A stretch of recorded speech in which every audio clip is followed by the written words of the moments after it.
Hey everyone and welcome to the channel. My name is Ash and I'm here with a review of Whispike Survivors for the Xbox platform. Now this was developed and published by Grimorio of Games and was released on the 3rd of the 8th 2023. Now, this is basically a Vampire Survivors style game, that sort of genre, down to a T. Like I say, it's very much taking that formula and running with it with some slight differences. However, it really fails to live up to any of the other sort of auto attack games I've been playing recently, which is a massive shame because I was really looking forward to playing this. Now, in this game, instead of fighting monsters and beasts and stuff, you seem to be fighting a lot more plant life based enemies. You basically play as a plant and you are fighting your way through hordes of enemies, obviously trying to survive as long as possible. Now, if you've never played one of these games before, the attacks auto attack. You don't control them as such, bar maybe some of them fire in a certain direction that you're facing.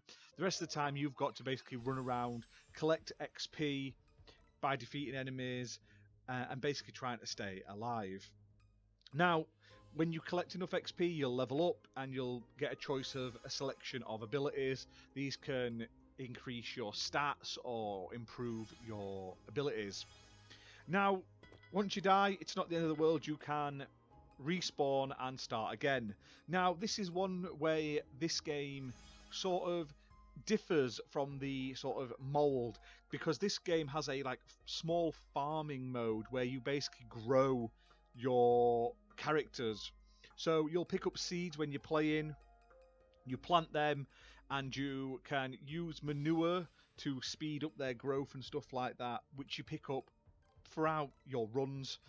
And each of these seeds grows a new character with a variety of abilities. So when you first start the game, you basically start out with one attack, bog standard, whereas these characters will have multiple attacks from the get-go. Some of them slightly more powerful, some of them not so powerful. It all depends on the seeds you've planted. Now, that sounds great, but the problem with this game is it gives you pretty much zero instructions on what to do, and you're sort of left wondering, why is this seed doing that and how do I improve and stuff. I was very confused from the get-go.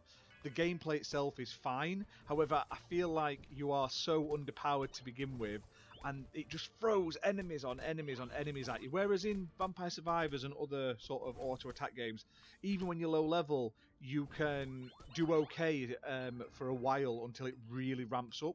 This game ramps up almost instantly and you have such weak weapons that you just lose half your health before you finally are able to build up.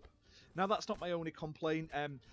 XP orbs expire, which is crazy because this is one of those games where you want to kill enemies in a certain area and you sort of roam around the screen to avoid them and then you loop back to get your XP, whereas this one forces you have to go into tons of enemies to get XP because otherwise they expire, which sucks. Now, also, the attacks in this game aren't that great. Some of them are cool, but a lot of them are just they randomly pop up all over the place. They don't target enemies, and a lot of the time they just are absolutely pointless. As well as some of the upgrades, it's you get 5 extra health, but you never know exactly how much health you've got. There's a bar, but there isn't a number indicator to really sort of keep track of it correctly. Now, graphically the game's cute and it has a nice art style and stuff like that, which I liked. I like the enemy designs and all that. That's fine, it's very nice pixel graphics. I'm not complaining about it. But it's just it's trying to be Vampire Survivors and these other types of games, but it lacks in a lot of the departments. Now, this is stuff that could easily be fixed, like the XP orbs expiring can be patched in so they don't expire. Stuff like that, and maybe a tutorial could be added or something, or just a bit more sort of information about what you're doing, because I like the fact that you can grow your characters and stuff, but I'm not 100% sure what one character growing does different to another character. It never really fully explains it, so that would be nice to sort of be expanded on. Now, that's not the only thing you can do. There's obviously pickups as well in the game, like weapons that give you abilities and stuff, stop you dying once, etc., which is pretty cool, and refill your health. And the game isn't exceedingly expensive. Like, it's priced at £2.49 normally. It's currently got, at time of recording, 9 days left on its launch discount, so you can pick it up for £2.24. So it's only literally less than a cup of coffee at Starbucks, which is not bad at all. You're going to get a lot of replayability out of it in the sense of, like, you've got to keep playing to build up your characters and stuff like that. But I just feel like there's better alternatives out there, and it tries to do something, but it doesn't implement it well enough to warrant that being the main focus and the main selling point of the game, unfortunately.